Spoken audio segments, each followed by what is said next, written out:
వరాలు శాపాలు ఇయ్యరు, అవకాశాలు మాత్రమే ఇస్తారు. ఎగ్జాక్ట్లీ అండి. ఒక 2-2.5 సంవత్సరాలు పిల్లల కోసం ఇంటి కాడు ఉంటున్న హస్బెండ్ అయితే బ్యాంక్ వెళ్తూ వస్తున్నారు. సో ఏదైనా చేద్దాం, అది వర్క్ ఫ్రమ్ హోమ్ లాగా ఉండాలి, పిల్లల్ని చూసుకుంటూ ఉండాలి, నాకు డబ్బు రావాలి, అన్ని పనులు చేసుకోవాలి. సో నాకు అదొకటి లోపల ఉంటది. అలాంటి అవకాశం ఏదైనా ఇవ్వు దేవుడా అని ఒక 2-2.5 సంవత్సరాలు దేవుడికి రిక్వెస్ట్ పెట్టుకున్నా. సో నాలాగే ఈ హాల్లో ఉన్న చాలా మంది కూడా ఒక్క అవకాశం ప్రూవ్ చేసుకుంటా, చూస్తా, చేస్తా అనేసి ఒక్క అవకాశం నా లైఫ్ లో వచ్చి పడితే బాగుండు అని అనుకునే వాళ్ళే ఉండుంటారు కదా. అలాంటి వాళ్ళే ఇక్కడ కూర్చున్నాం కదా, అవునా కదా?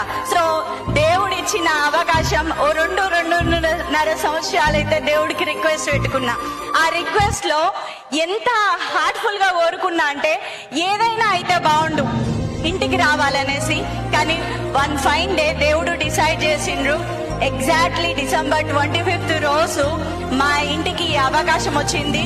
వింటర్ వెకేషన్స్ లో జగిత్యాల రావడం వల్ల మేము ఈ అవకాశం విన్నాము. నాకేం అర్థం కాలేదు, ఒక్కటే అర్థమైందండి, ఇక్కడ ఉన్నవి ఇండియన్ ప్రోడక్ట్, కెమికల్ లేని ప్రోడక్ట్, న్యాచురల్ ప్రోడక్ట్.